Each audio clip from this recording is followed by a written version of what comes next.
What's up, YouTube? It's me, the Artisan MC, with an impromptu stream. I just got finished watching um, the menu for my second time and enjoyed it again just as much as I enjoyed it the first time, with a little bit more angst because um, I knew what was coming this time, and I still enjoyed it. What's up? What's up, D Remedy? I see you in here.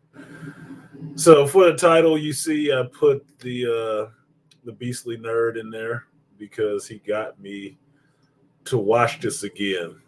He popped onto my Killing Time stream a while ago where I was playing Gran Turismo and mentioned that he had seen the menu, and the menu was good. It was one of those movies that I went and saw and gave you guys a reaction to, but never gave you a review for at the end of last year because there was a lot of movies coming out back to back. I usually have a hard time doing reviews at that time.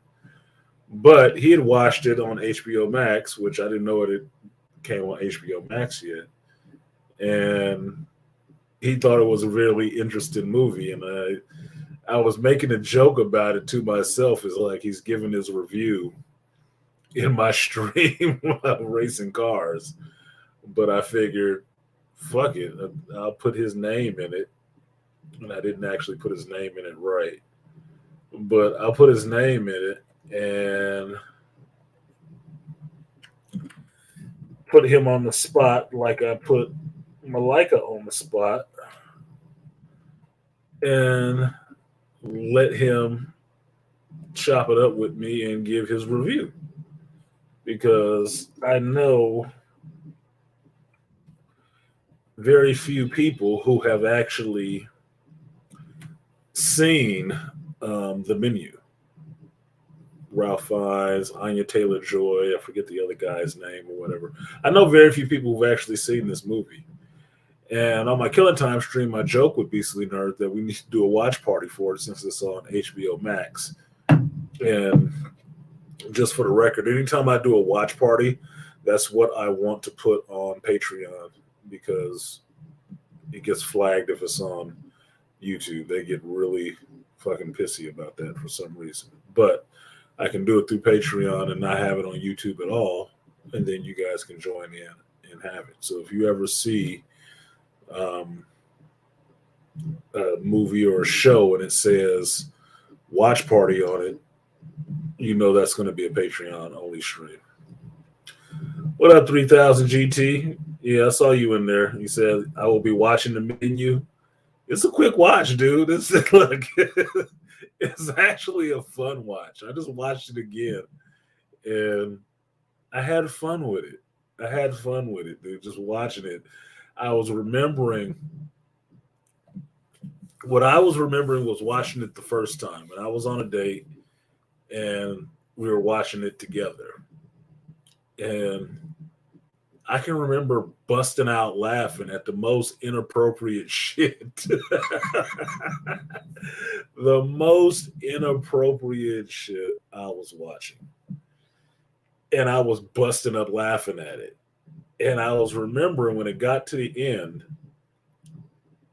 watching it this time, I was thinking, I love this part. That's what I was thinking when it came up. Like, I love this part. Love it. Love it, love it, love it. Why? Because it does play into the whole subtext of the movie that this menu is being built.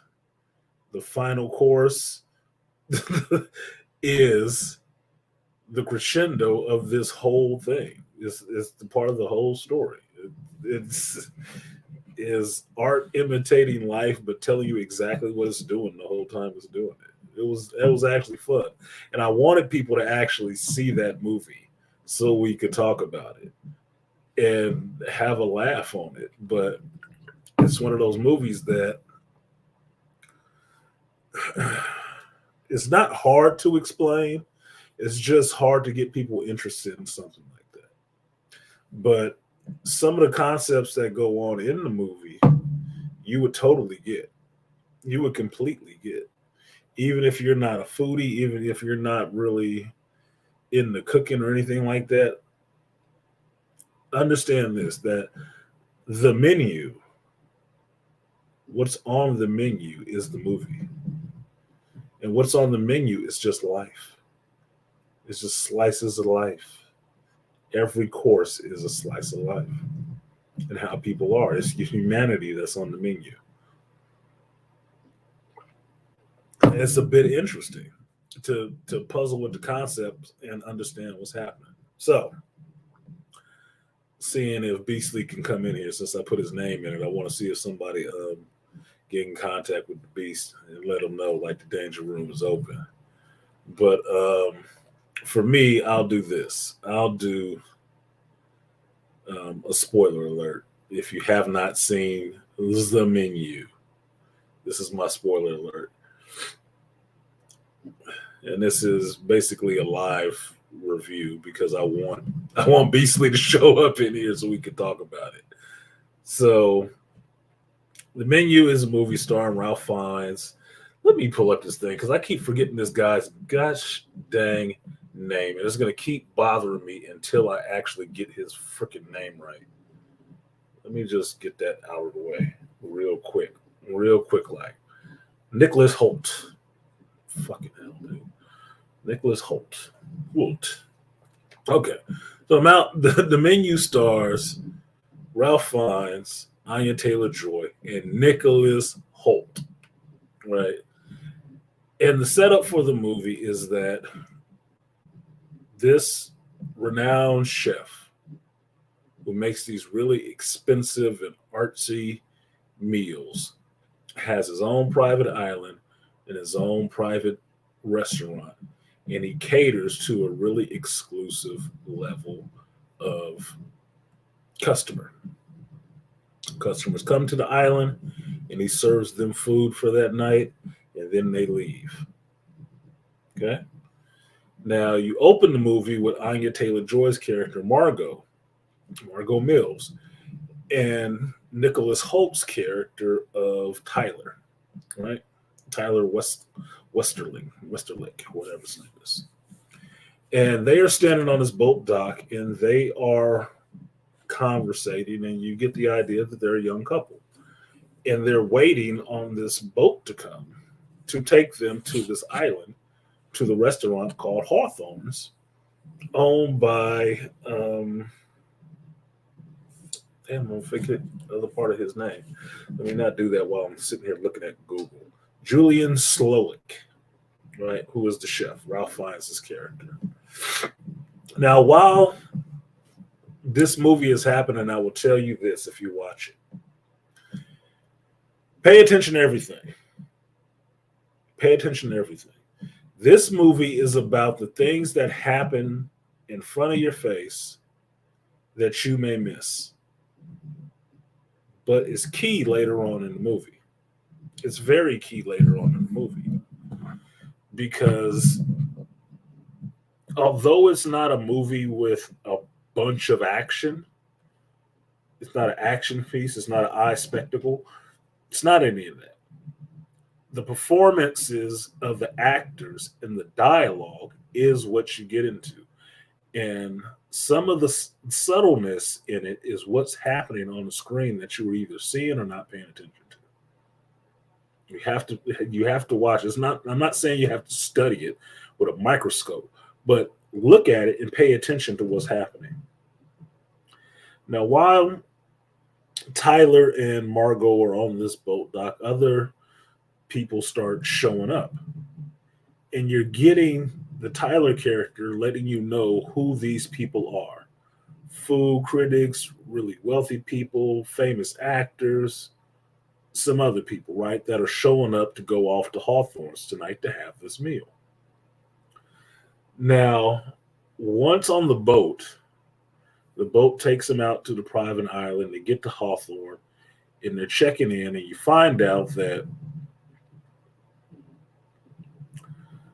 Margot's not supposed to be there. She's not. Tyler had another date, but that date canceled in a sense. So he brought Margot instead. And you start to get the understanding that while you thought this young couple actually knew each other, they don't really know each other that well at all. They're getting to know each other right now. And he brought her to this really exclusive dinner to have. Now, on this dinner is a lot of people who are famous in one way or another coming to Hawthorne's. And since Tyler is such a foodie, he's not a food critic or anything like that. He's just somebody who knows a lot about food, right? How they prepare it, what it is. He can taste it when he tastes the dish, all that stuff, right? One of those irritating people, right? They get to the island, you find out Margot's actually not supposed to be there, but they let her go on through. This is where you meet for the first time Hong Chau's character of Elsa. Now, I'll say this. I've seen Hong Chau in HBO's Watchmen in this movie. She's awesome. She's an awesome actor. She's like almost creepy. She's almost creepy, but she's fun because she plays things really straight and kind of not deadpan, but just really straight. It's like with a smile and politeness and courtesy and stuff like that. But you get that sense coming off of her, like this bitch is dangerous. She is crazy. She's pretty crazy, right? So you get her showing the rest of these guests around the island where they source their food from, and everything that they're preparing that night comes from that island. Everything is fresh, everything is grown right there. You find out that the other sous chefs and the chef himself stays on that island. They don't leave, they stay there. That what they do is this is all they do. And you're seeing the meticulous care they take care of this island and what they do. And then you're led to the restaurant. And the restaurant from the outside looks like it's a freaking silo, like a bunker almost, right? What up, Bian Khan? Yeah, she was weird. She was weird. Elsa was weird, but it made sense. If you saw the movie, did you see the movie, B? Did you see the movie? Because if you saw the movie, you already know. Don't really spoil it too much for folks, but you'll get it.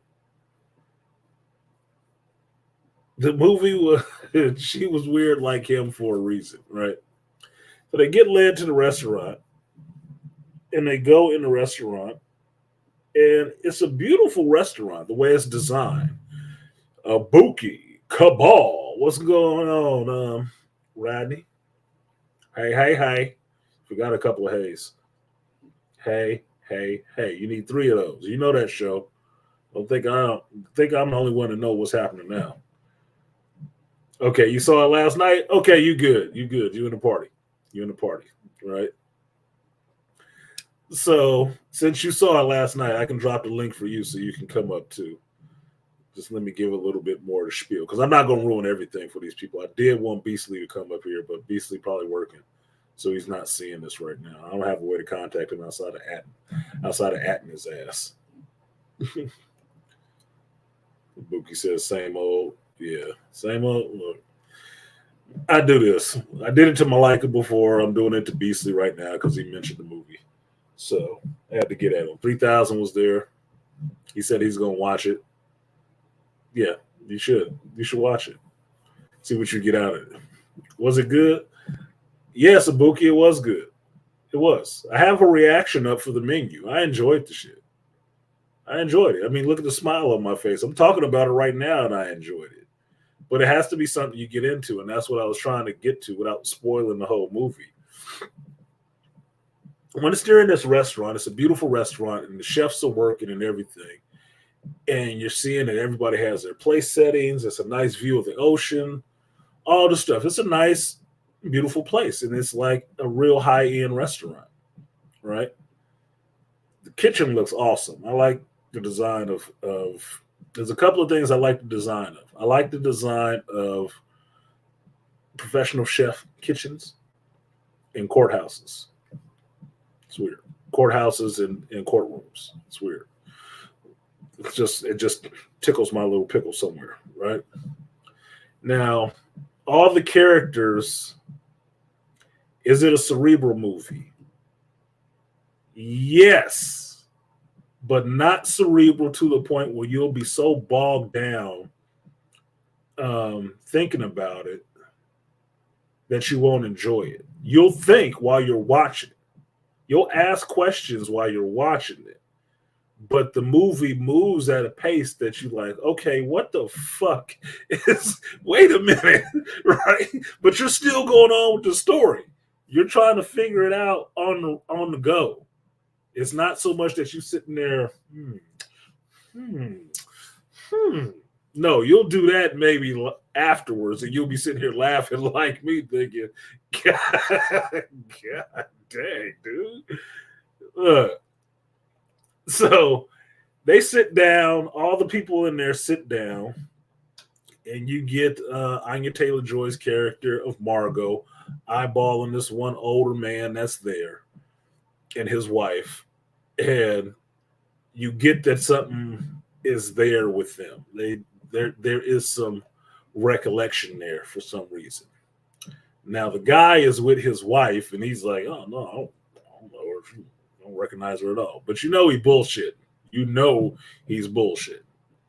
Now, while Margot was there at the table with Tyler, Tyler's all into everything else. He want to take pictures of the food and all the rest of that shit. Which I'll tell you this, folks, I find taking pictures of food annoying. I have Instagram. You think I give a fuck about people with taking pictures of food? I'm like, who the fuck are you? Did you cook that yourself? You made that? Really? Professional chef? Because I've seen some shit that's like, dude, that look like garbage. Hot garbage. Not garbage, not with an R, with an H. Garbage. like that don't even look edible. Take that shit off the screen. Look. It's all glistening and greasy and shit. I'm against it, but I've done it sometimes. It's a weird thing, man. Look, like I have my contradictions, right? Now, once they sit down at their tables and they're in there and they're getting their wine and stuff like that, you're finally introduced to Julian Slowick, right? Ralph Fiennes' character. And he comes out with a clap, and all the chefs stop. Like he runs his kitchen like a military. Everybody stops, and he starts talking to the guests and telling them what they will be in for with this menu that was painstakingly prepared, what you will have, where the stuff came from, and he introduces every dish. Now, something they do in this, which is cool, which reminded me of something on the second time watching it, is every time they bring out a menu item, they tell you what it is, what the plating is, right? First course, such and such, right? But they show it to you in a way that is artistic, that the background is something else. So you get the title letters in the background, like it's a scene break, like it's breaking into the scene of what's going on at this moment. Now, when I was watching it this time, the first time I watched it, I thought it was really interesting. Like, oh, so it's like we're watching a play. Okay, cool. But it's a menu, right? So okay, this is like it. This is what the dish is, and here's the recipe for this dish. What's in it? Oh, okay, that's kind of cool. Because I like artsy food stuff, right? I do. It looks awesome, right? I don't know everything or how they do it, but the fact that they put so much thought into it is interesting to me. I am not a person who is opposed to people thinking. I like the fact that people think and really get intensely focused on what they're doing. That's of interest to me. So when I'm watching those segment breaks this time, it reminded me of something. And what it reminded me of Ghost of Tsushima. That every time in Ghost of Tsushima, when you get to a new mission, it has a cutaway scene where it tells you what the name of this mission is. But it's always some stuff happening in the background. It's like superimposed on a picture or something else. And it's different every time. That's what happens in this movie. And I thought that was really interesting because it gets you into the mind state of, okay, what's happening at this course? What's happening at this? Now, if you've ever been somewhere to a restaurant where you know the chef and it's kind of a high end place or something like that, one of the things that I've heard, experienced a little bit, that chefs do if another chef comes in and is cooking, is that they'll just keep bringing you plates. They'll cook their shit, they'll cook their food, and they'll keep bringing you plates until you tap out. And it's like, it's kind of like showing out for each other, right? You cooking the best stuff that you can and bringing it out to them to see what they think it is. Oh, you like that? What do you think it is, right? It's like the closest thing I can relate it to is like tap dancers or people in a cipher rapping or whatnot, just really trying to feed off of each other and show them what they got. You know, I guess the most poignant example nowadays would be, um, people doing hip hop dance or something like that, and everybody in the circle, and everybody get their chance to jump in the circle and show what they got. Well, that's what the chefs are doing for each other. They're showing each other what they have in their cooking of the food, even if they work together. And it's really interesting because if you one of the people that get to be there for that, you can get a whole lot of fucking good eating going on. You'll see a lot of stuff that you don't even know. But this is like the time where they get to show their skills that they don't usually do when they're just cooking the menu, right? So this is what it reminds me of. So when they keep introducing these dishes, the dishes look immaculate. I want to know who was their consultant on this to make these dishes and whatnot, because it does look interesting. One of the things I've always thought about the fine dining food is usually so little shit, but it looks beautiful. It is art. It is art in a way, right? But it's like, this ain't filling, dude. This is not filling. It looks beautiful, but it's not filling. It can't be filling, right?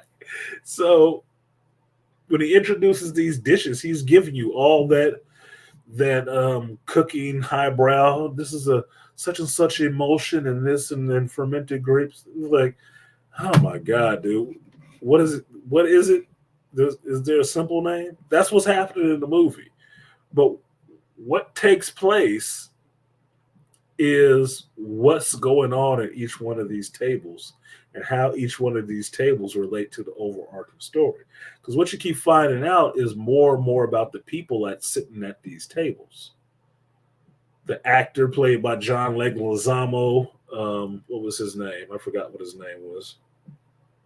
He's just a movie star, right?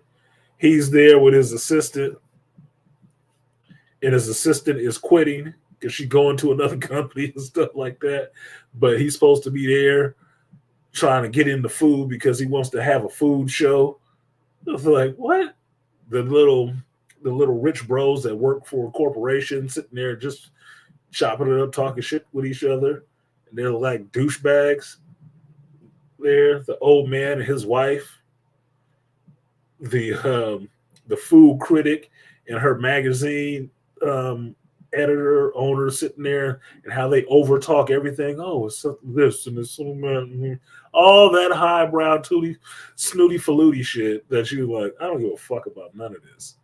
It's actually interesting because what you end up discovering is that nobody is here by accident. Nobody is here by accident. And I say that, and that's not really a spoiler.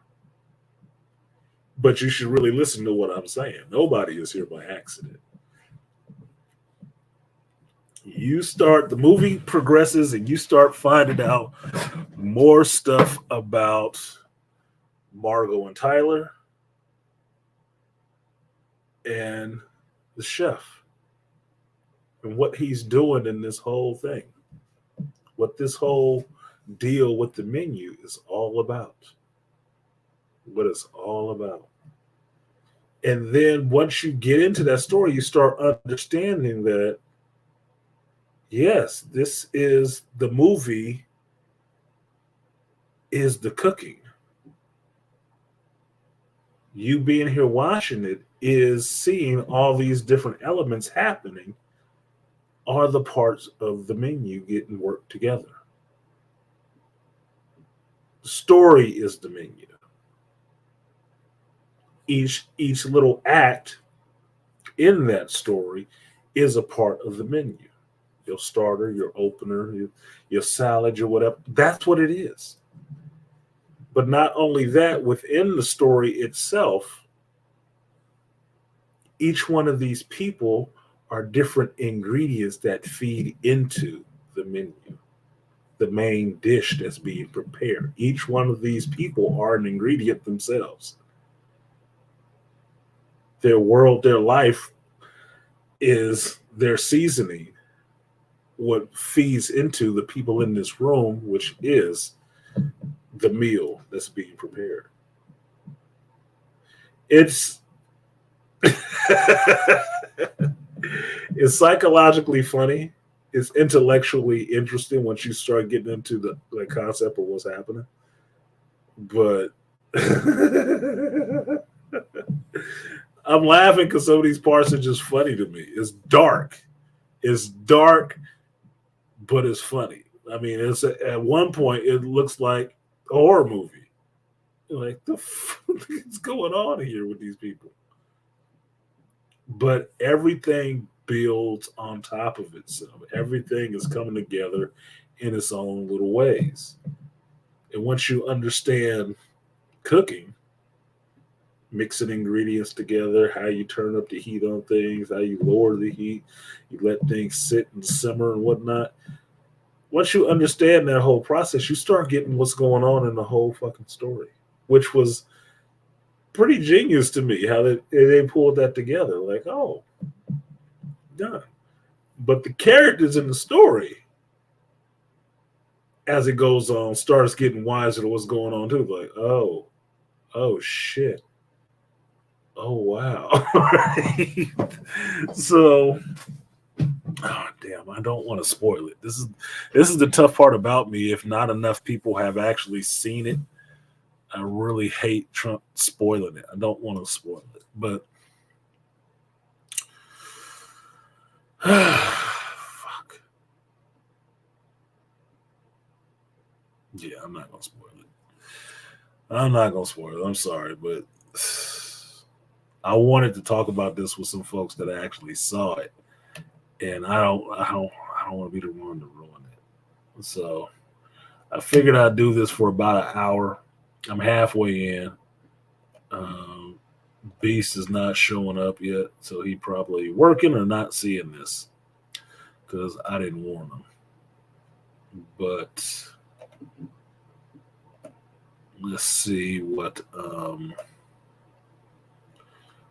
Big Anon K has to say.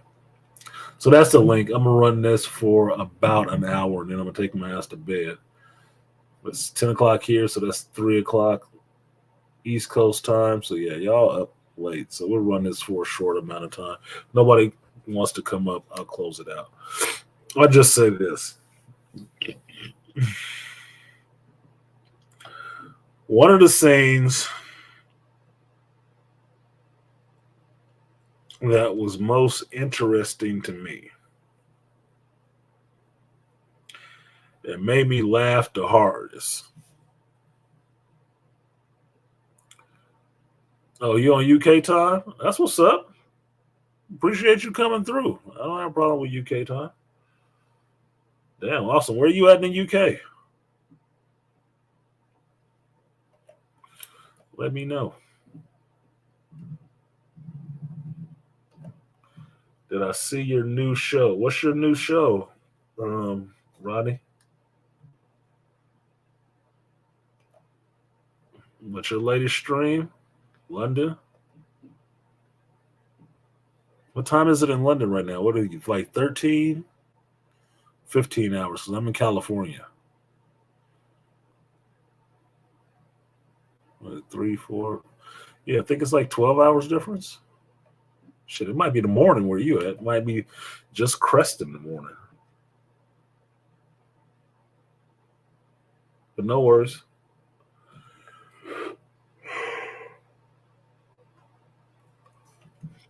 Rodney, no, I didn't. Let's see what's up with Abuki Cabal. Well, Nooster was still live. No wonder. Damn, it is Tuesday. I forgot it was Tuesday. Let's see, Dead Set, BNT, Goddamn Hammer. I'm glad I'm not there.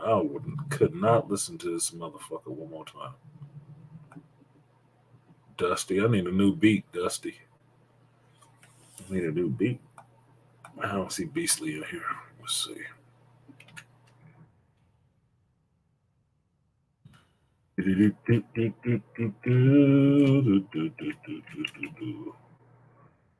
in there.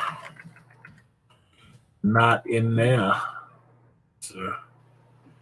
Tell me what you think. 6:36. Okay, what is what? 10 hours? 10 to 11, 11 to 12, 12 to 1, 1 to 2, 2 to 3, 6. 8 hours. Yeah, 8 hours difference. Okay. Thank you, BAK from London. London Sun. London and Sun. Let me go to your channel, Rodney. Because that link, I cannot click it from there and have it go to where I want it to because I'm in StreamYard, so I'm not in YouTube. Oh, shit. Jeremy Renner issued a statement. Well, I got to read that later.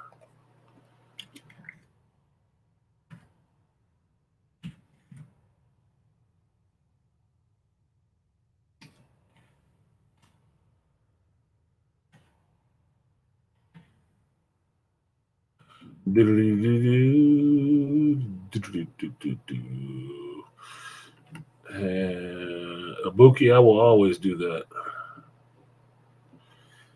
This the one you talking about? The one about Disney? Disney's heteronormative standards and why they need to change? You're going to beat them in death with them big words, huh? Is that the one you're talking about? Let me know. It's 45 minutes, so listen to it. It'll be tomorrow night or tomorrow. I will drop a like because that's what I do when I go to people's videos.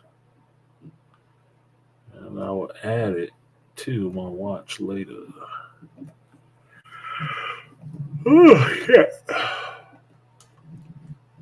Yep. Okay, I'm going to watch that. Because you got some thoughts like I got some thoughts about Disney, and I was kind of going off on them yesterday and Sunday. I wasn't feeling it.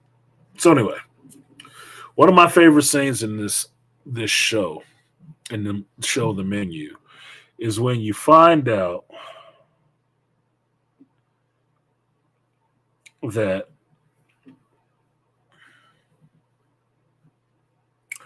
Tyler knows more than he's letting on, right?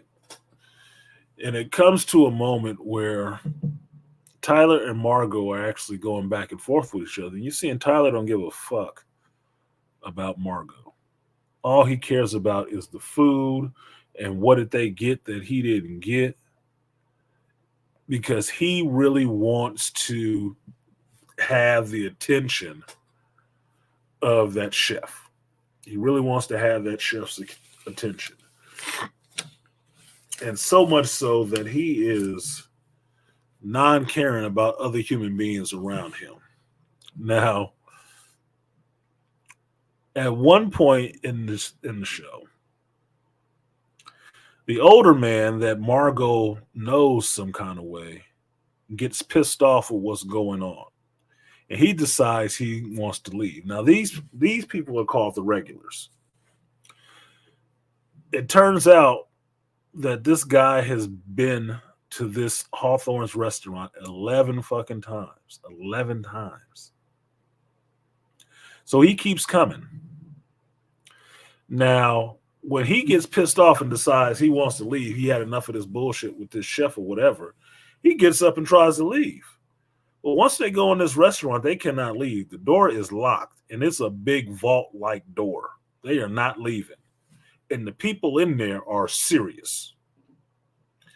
There's cooks in there, and there's some other little wait staff or whatever. The bus boys and shit, they are not in there playing. They on there like some grim face security, for real. Now he wants to leave. They won't let him out. And Elsa, the character played by what's her name, Hong Chow, right?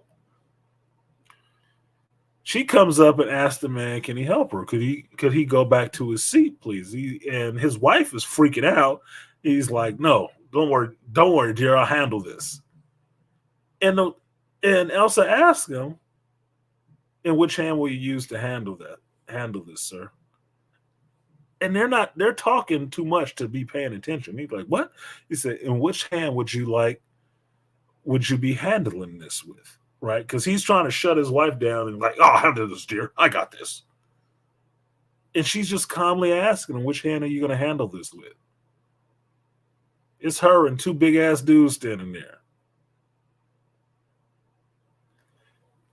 And he's trying to brush over a question, but she's serious about it. She's like, "Right or left? Right or left? Can you not choose, or do we need to decide for you?" He's still cussing and fussing. She looks over at um, Julian, right? The chef. He gives her the nod, and she decides for him, like, left hand, Mr. So-and-so's left hand, ring finger.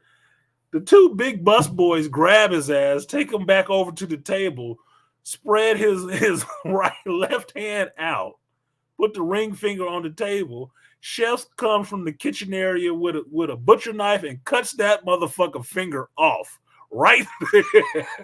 Like,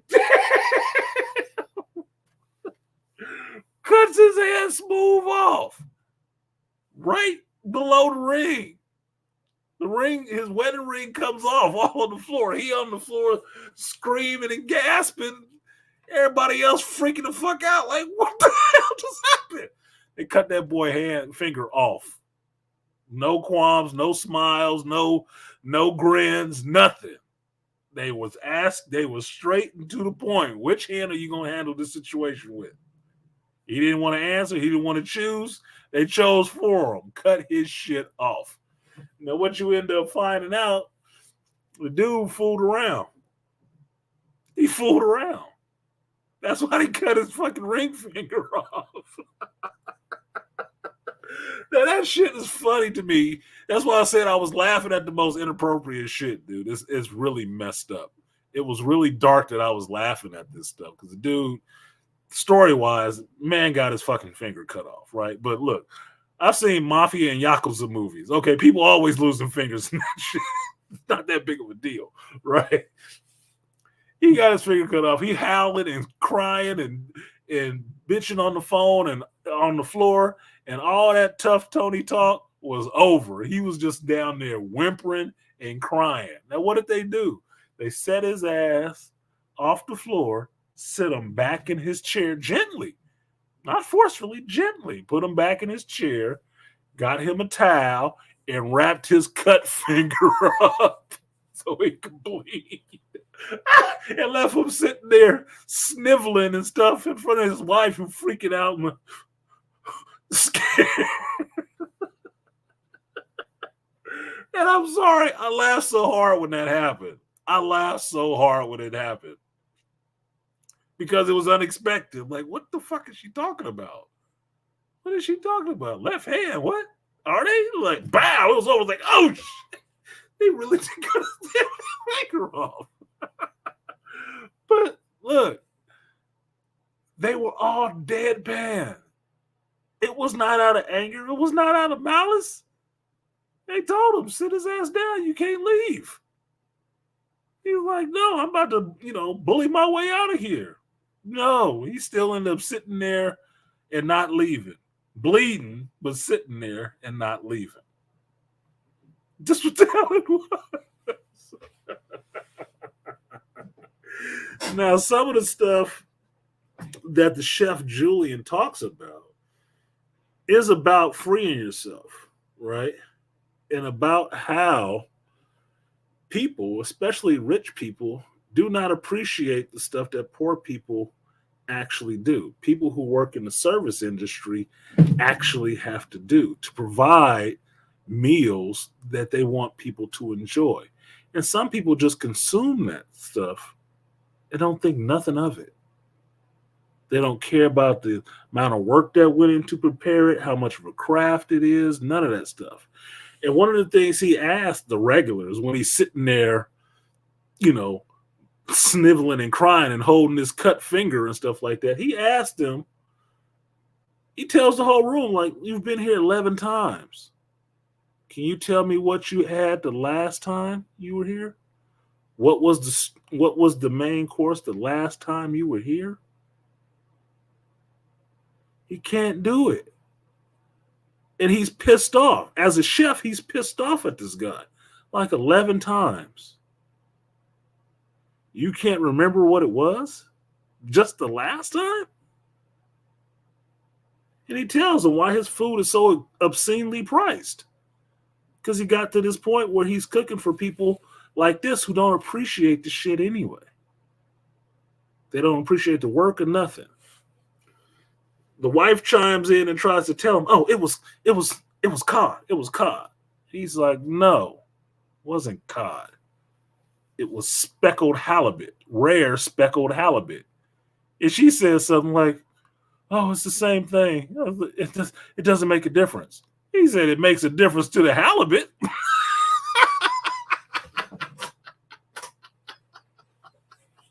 Which is, I'm sitting there listening to that like, facts.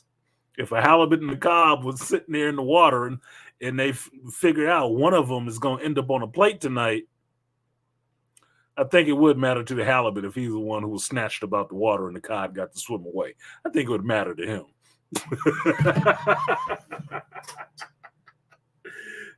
That's why I say it is intellectual, but it goes at a speed that you have to pay attention to it. Pay attention to it. Because the shit made me laugh. It really made me laugh. And that was just one scene. That was just one scene. Now, the other scene you may have seen in the commercial or the trailer was that all the guests are outside. There comes a point where all the guests are outside. And this course is called Man's Folly. And it's explained by one of the sous chefs what this dish is all about. And she created the dish, right? And what happens is he allows the men only a 45-second head start to run from this restaurant on this island and try to get away. He gives them a 45-second head start. One of these dudes book it as soon as he said, "You got 45 seconds?" Motherfucker was off.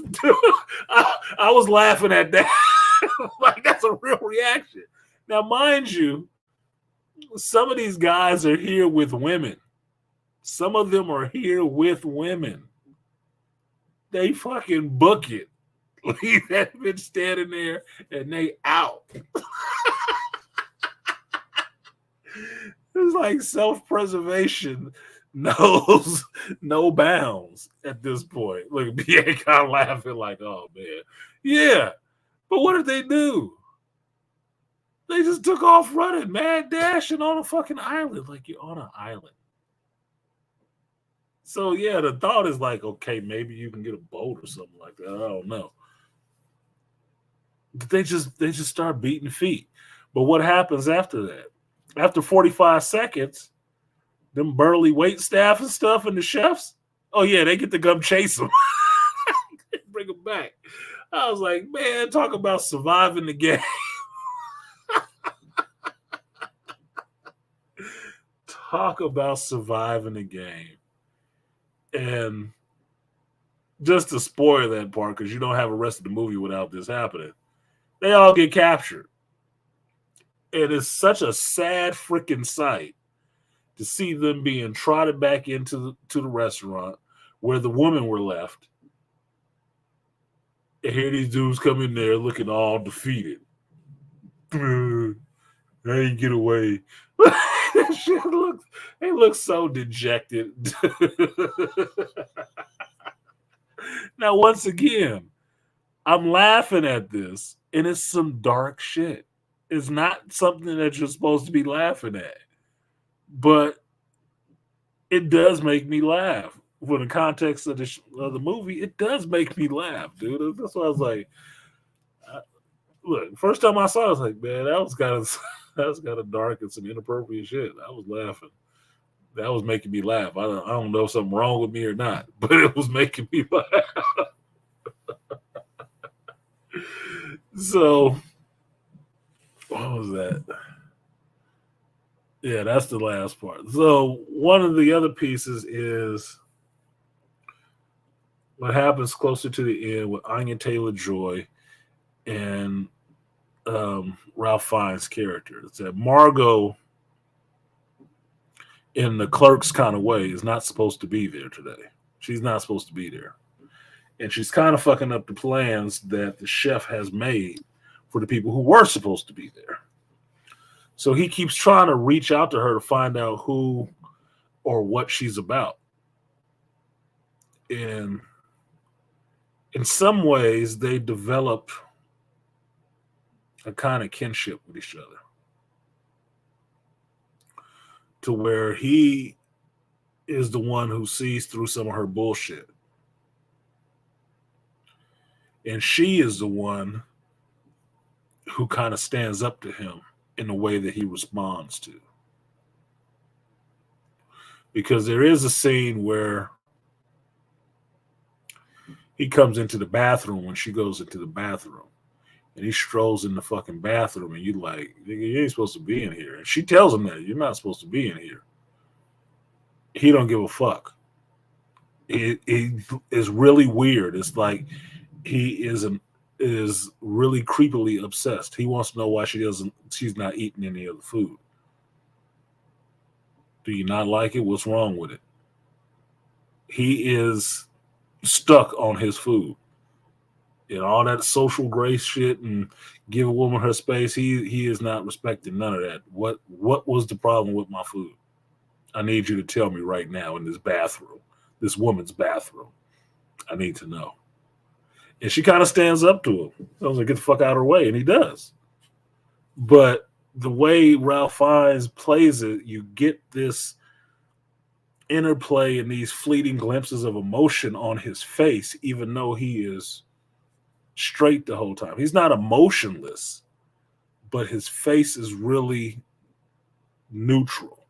But you get little flashes of emotions and shit like that, like it flares up, like a twitch of the mouth or something like that. You see it. It's very subtly done, but it just means it's good acting. It's like a person having a real reaction. All right. So I thought it was entertaining. But that's about it. I'm almost an hour in, so I'm going to go ahead and get off here and take my ass to bed. I really wish we would have got Beastly to come in here and talk about it, but he's not. So I'll catch his ass next time. I know where to see him. I'll see him in the morning.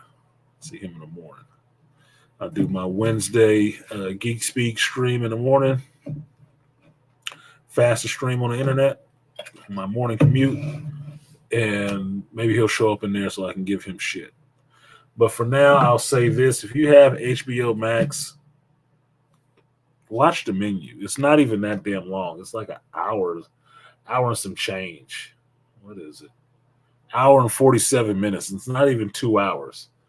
And you will see it's an entertaining movie. It didn't stay too long in the theaters because it was a kind of artsy movie and people really didn't know what they were going in to see exactly. But what they showed me in the trailer was enough to pique my interest to say, I want to see that. It looks interesting. And I was not disappointed in what I saw. No, I just watched it twice. I might watch it a little bit more before I go to bed just to have another giggle off the shit and just marvel at the complexity, the simple complexity and the artistry done in that storytelling. It's like, damn, dude, why can't everybody do shit like this? Ain't even no big explosions in this movie. No big explosions, no big reveals, nothing. It just happens. from people interacting with each other. And by the time you get to the end, look, that last scene, hilarious. I wanted a cheeseburger after that shit. I did. I wanted a cheeseburger after that. But that's it. I'm going ahead and getting out of here. Thank you guys for coming through, even our brother from the UK. I don't know if you're a brother. I'll just say a brother because I assume everybody's black and male, apparently. Like, share, subscribe, support the stream if you feel so inclined. I've been Artisan MC, and I will see you guys next time. We didn't get beastly, but okay, it is what it is. We'll catch you next time. Peace.